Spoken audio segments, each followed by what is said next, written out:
Welcome. In this video, I want to share some of my test taking strategy for the CPA exam.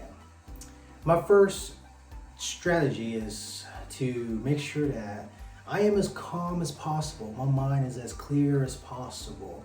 I don't want to stress about the exam.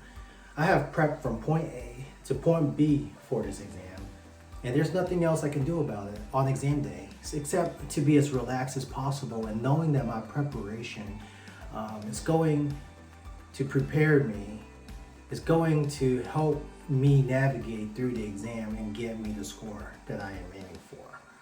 Well, pretty much to pass. So first strategy is to stay relaxed and calm and realize that, hey, if you miss, if you don't pass, life goes on, and with the continuous testing, you're going to have ample opportunities to take another shot. So stay as calm as possible. That's my first strategy, aka first tip. The second tip on test day: not every question counts. On the first two testlets, there are 12 pre-test questions that do not count, and out of the 3 simulation testlets, 2 of them does not count. So with that in mind, you should feel a little bit more relaxed because not every question counts. There are some freebies in there. Tip number 3 for exam day: time management is critical. Make sure that you have some sort of chart at the beginning that you create and allocate the time per testlet. Because if you are not aware of your time and you run out in the back end, you might get a very challenging sim and have no time for it. You'd rather have enough time or extra time at the back end just to be prepared in case you get a stupid challenging simulation, especially in FAR. In all those simulations, those task-based, you might get a document review that has like 7 different documents where you have to open up, understand how they flow to each other.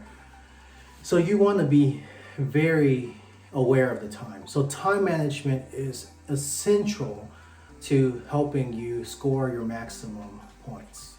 Tip number 4.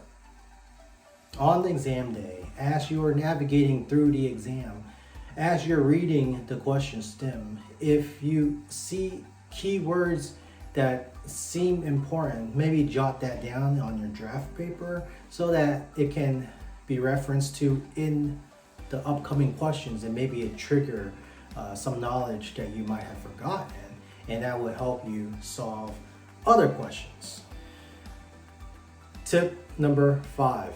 Get very familiar with the authoritative literature so that you can reference it quickly for your task-based simulation as well as your research-based questions.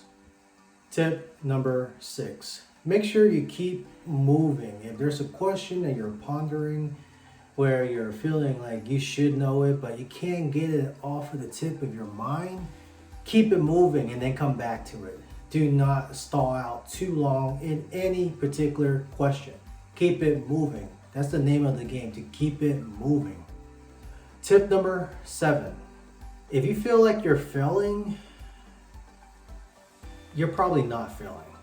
This exam is made to adapt to your performance. It's made to make you feel challenged. So as you study from day 1 to day 45, as you progress through your studies, you're going to see questions that you've seen before, and you start getting familiar with the material, and your score is going to go up like this. But on exam day, you're going to get a whole new test bank, a whole new pool of questions, and you're going to feel defeated because these questions, there's not any of the questions to give you boosts that you've seen before. So keep that in mind.